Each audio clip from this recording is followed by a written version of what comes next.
Good morning students. Integral calculus के इस 7th video में आज हम change of order of integration of a double integral को सॉल्व करना सीखेंगे। द्विसमाकलन में समाकलन के क्रम में परिवर्तन। कभी कभी क्या होता है कि जो हमको इंटीग्रल दिया होता है, डबल इंटीग्रल जो हमको दिया होता है, उसको कई बार सीधे समाकलन करना कठिन हो जाता है। ऐसी स्थिति में हम इस समाकलन का क्रम परिवर्तित कर दें। क्रम परिवर्तित का मतलब पहले अभी जैसे अगर हमारे पास y पे हम पहले सॉल्व करते थे विद रिस्पेक्ट टू y और फिर विद रिस्पेक्ट टू x करते थे, तो हम इसका ये जो इंटीग्रल है इसको हम चेंज कर दें। पहले विद रिस्पेक्ट टू हम x सॉल्व करें और फिर विद रिस्पेक्ट टू हम y सॉल्व करें, तो इसके लिमिट सारी चेंज हो जाएगी। तो उसको जब हम इस तरह से चेंज करके सॉल्व करेंगे तो वो सॉल्व करना आसान हो जाएगा। यदि हम स्ट्रिप y x के पैरेलल लेकर इंटीग्रल करें तो इक्वेशन 1 से सॉल्व होगा। यदि हम x x के पैरेलल स्ट्रिप्स लेकर इंटीग्रल सॉल्व करें तो इस तरह से सॉल्व होगा। ये मैंने आपको पिछले वीडियो में बता रखे हैं। अब मैं आपको कुछ क्वेश्चंस कराऊंगी। क्वेश्चन हमारे पास में है, change the order of integration in the following double integral 0 to a integral limit 0 to √a² - x² function of xy dx dy। अब हम इसमें क्या करेंगे कि जो हमें लिमिट्स दी हुई हैं पहले हम उसको लिख लेते हैं। तो ये वाली जो लिमिट है हमारी y = 0 और y = a² - x²। तो गिवन दैट क्या दिया है हमको, y = 0 and y = a² - x² √। इसी तरह से हमको x की लिमिट क्या दी हुई है, x = 0 this and x = a। अब हम इन दोनों से हम पहले डायग्राम बनाते हैं, फिर हम लिमिट चेंज करेंगे। तो पहले डायग्राम बनाने के लिए इसको हम सिंप्लीफाई कर दें। तो ये हमारे पास में y = 0 and x² + y² = a²। ये हमारे पास में, इसका मतलब क्या होता है कि y = 0 है और ये है, इसका मतलब कि ये हमारे फर्स्ट क्वाड्रेंट में आता है। तो इसके लिए हम ये डायग्राम बनाएंगे। तो डायग्राम हमारे पास में हुआ दिस, ये हमारा डायग्राम हुआ। ये सर्कल जब हम पूरा बनाएंगे तो इधर आएगा। तो ये यहाँ y = 0 है हमारे पास में। तो यहाँ पर हमने ये स्ट्रिप्स ली है y = 0 से लेकर के दिस, ये स्ट्रिप ली है y = 0 से लेकर हमने क्या लिया, y = a² - x² √। इसके ऊपर लिया है। ये यहाँ पर ये x एक्सिस है हमारा, ये a हो गया।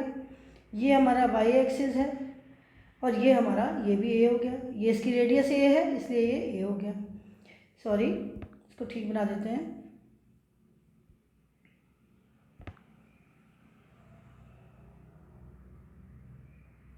अब इसका ये पूरा सर्कल नहीं बना रहे हम, क्योंकि जितनी लिमिट दी हुई है हम उसी में इसको बनाएंगे। यहाँ पर ये x = 0 होता है हमारे पास में। देखिए यहाँ x = 0 दिया हुआ है।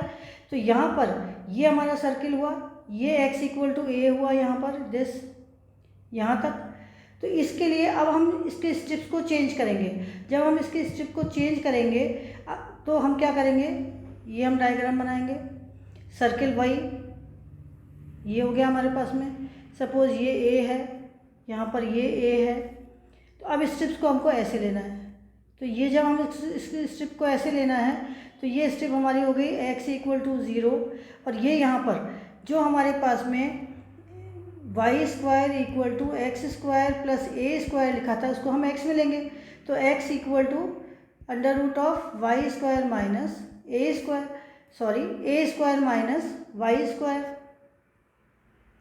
तो यहाँ पर हम क्या लिख देंगे, a² - y²।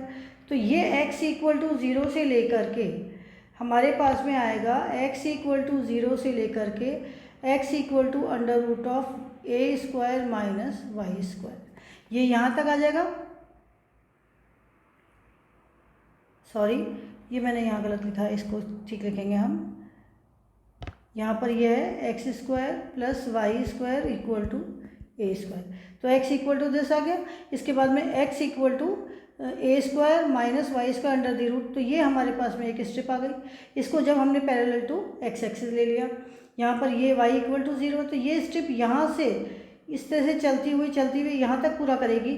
तो कहाँ तक पूरा करेगी? y इक्वल टू 0 से लेके y इक्वल टू a तक पूरा करेगी। तो इसके लिए अब हम लिमिट क्या हो जाएगी हमारे पास में? तो लिमिट हमारे पास में हो जाएगी integration of 0 to a square minus x square under the root function of x comma y dx dy equal to, जो हमको दिया हुआ है ये, इससे जब हम इसको चेंज करेंगे तो हमारे पास में ये लिमिट हो जाएगी integration of 0 to a square minus y square under the root function of x comma y dy of dx। अब जो हमको यहाँ इंटीग्रेट दिया हुआ है उसको पहले विद रिस्पेक्ट टू x के सॉल्व कर लेंगे और फिर जो आएगा उसको विद रिस्पेक्ट टू y को हल करके और हम आंसर निकालेंगे। तो इस तरह से हम चेंज ऑफ इंटीग्रेशन जब करते हैं तो हम इस प्रॉब्लम को इस तरह से हल करते हैं। अब हम क्वेश्चन नंबर सेकंड करेंगे। क्वेश्चन नंबर सेकंड हमारे पास में है change the order of integration in the following integral. ये हमको इंटीग्रल दिया हुआ है 0 टू 2a इंटीग्रल। ये हमारे पास में x की लिमिट है और y की लिमिट क्या है? Under root of 2a minus x square और 2ax अंडर द रूट में। तो यहाँ पर हम इसका जो सॉल्यूशन निकालेंगे वो सॉल्यूशन क्या होगा? ये जो इंटीग्रल दिया हुआ है इसकी सीमाओं से हमें क्या ज्ञात होता है कि y equal to twice a minus x square under the root. एक तो ये कर्व हो गया और एक है ट्वाइस a एक्स, एक हो गया y equal to twice a x under the root. अब हम इनको सिंप्लीफाई करें तो यहाँ, और x की भी लिख देती हूँ पहले मैं, x इक्वल टू हो गया हमारे पास में 0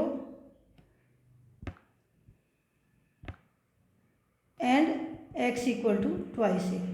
अब हम पहले a 0 और 2a तो हमको पता ही है हम कहाँ पे इसको डिनोट करेंगे। तो पहले हम ग्राफ बनाते हैं y equal to twice a minus x square under the root. That implies x square plus y square minus twice a x twice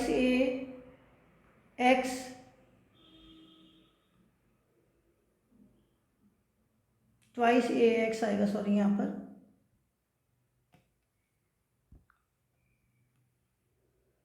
ये गलत लिख दिया मैंने इसको, ट्वाइस a एक्स यहाँ पर ये ट्वाइस एक्स a। तो ये minus twice a x equal to हो गया हमारे पास में 0। अब इसी तरह से दूसरी समीकरण क्या आई हमारे पास में? दूसरी समीकरण आई y equal to under root of 2ax that implies y square equal to twice a x. अब इन दोनों को हम प्लॉट करें तो जब हम इन दोनों को प्लॉट करेंगे तो पहला हमारे पास में समीकरण है सर्किल का। जो सर्किल का समीकरण होता है इस तरह से, इसको हम पूरा इसलिए नहीं बना रहे कि ये 0 से लेकर है लिमिट में। तो ये यहाँ पर ये हो गया हमारे पास सेंटर, यहाँ पर a, 0 हो गया सर्किल का सेंटर। सपोज ये पॉइंट a है, ये o है। अब दूसरा हमारे पास है वाई स्क्वायर बराबर 2ax, जो कि हम एक पैराबोला है जो इस तरह से हुआ। तो इस तरह से जब ये हुआ तो यहाँ पर ये y equal to under root of twice a x हो गया और ये हमारे पास में हो गया, ये जो सर्किल है ये वाला, ये हो गया हमारे पास में y equal to under root of twice a x minus x square, ये हो गया हमारे पास में। अब हम इस यहाँ से इसको इससे मिला देते हैं दिस। तो जब हमने इससे इसको मिलाया और हमको ये स्ट्रिप ये वाली दी हुई है, इस स्ट्रिप का अभी जो हमको दिया हुआ है वो ये दिया हुआ है कि ये जो स्ट्रिप है यहाँ से लेकर के घूमती है इस पूरे पे और नीचे वाले पूरे पे घूमती है। नीचे वाली लिमिट हमारे पास में हो गई ये सर्किल की यहाँ पर, और ऊपर वाली लिमिट हो गई ये। और x की लिमिट कौन सी हो गई? x की लिमिट जब ये x इक्वल टू ये तो 2a हो गया और ये x इक्वल टू 0 हो गया। तो हमारे पास में 0 से लेकर के ये यहाँ पर a है और यहाँ पर ये ट्वाइस a है। तो ये लिमिट यहाँ से यहाँ तक घूमती है। अब ये इसमें हमारे पास इस तरह का डायग्राम आया। अब हम x एक्सिस में बनाएंगे इसको। जब हम इसको x एक्सिस में बनाएंगे डायग्राम को, तो ये डायग्राम में आपको थोड़ा सा ध्यान देना है कि यहाँ पर ये जो हमारा पास पैराबोला है और ये हमारे पास में सर्किल है। थोड़ा सा सही बना देते हैं सर्किल को। ये हमारे पास में सर्किल हो गया। अब इस सर्किल से ये यहाँ पर ट्वाइस ए है, यहाँ पर a,0 है, यहाँ से हमने इसको मिलाया। अब हमें जो स्ट्रिप लेनी है वो स्ट्रिप हमको इस तरह से लेनी है x के सापेक्ष। तो अब यहाँ पर आप देखो कि जब ये यहाँ तक आएगा तो ये जो स्ट्रिप है यहाँ तक से लेके और ऊपर तक तो ये स्ट्रिप सेम आ जाएगी। अब नीचे यहाँ पर ये 2 में डिवाइड हो जाएगा। इस 2 में से एक तो ये वाला एरिया और एक इधर वाला एरिया। तो इन दोनों के लिए अलग इंटीग्रल लेना पड़ेगा, क्योंकि यहाँ स्ट्रिप लोगे और यहाँ स्ट्रिप लोगे, एक यहाँ स्ट्रिप लोगे। तो इस तरह से हमको कुल मिला के 3 इंटीग्रल में इसका हल आएगा, जो कि हम इसको इस तरह से निकालेंगे कि ये जो सर्किल है हमारे पास में, ये जो सर्किल है ये हमारे पास में x = a minus under root of a² minus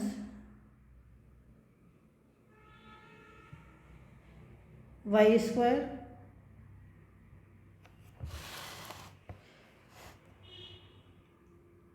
और जब हम इसको रख के सॉल्व करेंगे हमारे पास में जो सर्किल है y²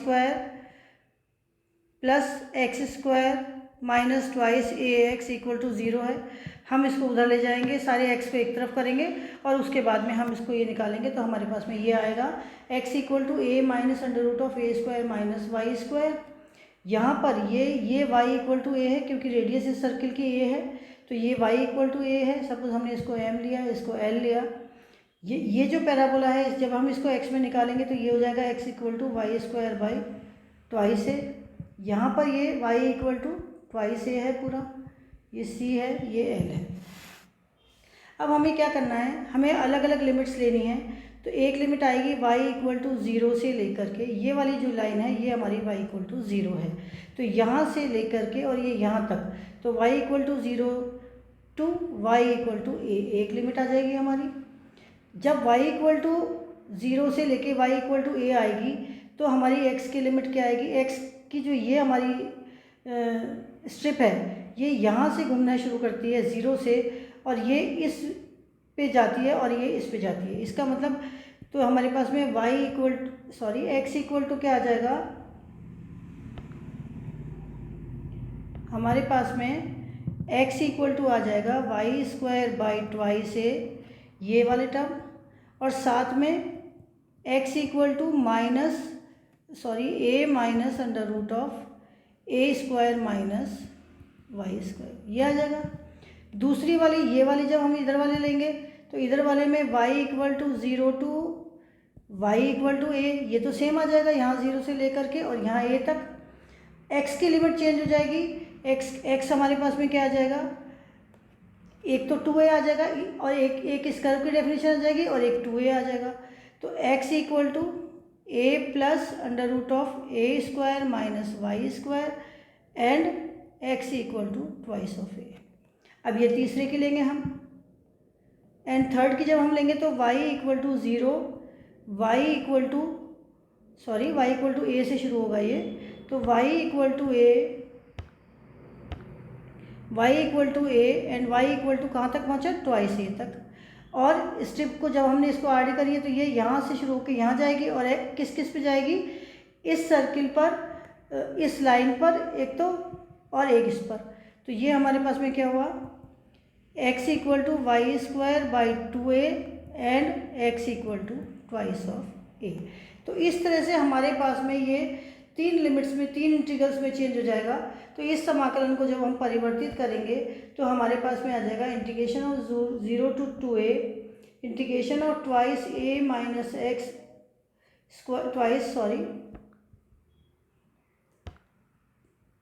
twice a minus x a twice ax minus x² into under root of twice ax v dx dy is equal to, जब हमने इसको चेंज किया तो ये आएगा 0 to a y² by twice a² minus y² under the root v dy dx plus integration of 0 to a integration of a plus under root of a² minus y² into limit 2a v dy upon dx plus integration of 0 to 2a integration of y square by 2a to 2a v dy upon dy dx। तो इस तरह से इस एक integral को हमको इन 3 integral में change करके इसका हल निकालना पड़ेगा। इस तरह से आप और भी जो इक्वेशंस दी हों उनको चेंज ऑफ इंटीग्रेशन में मैं आपको क्वेश्चन दे दूँगी, उससे आप उनको हल करके देखिए और नहीं आए तो फिर मुझसे पूछ लीजिए। Thank you.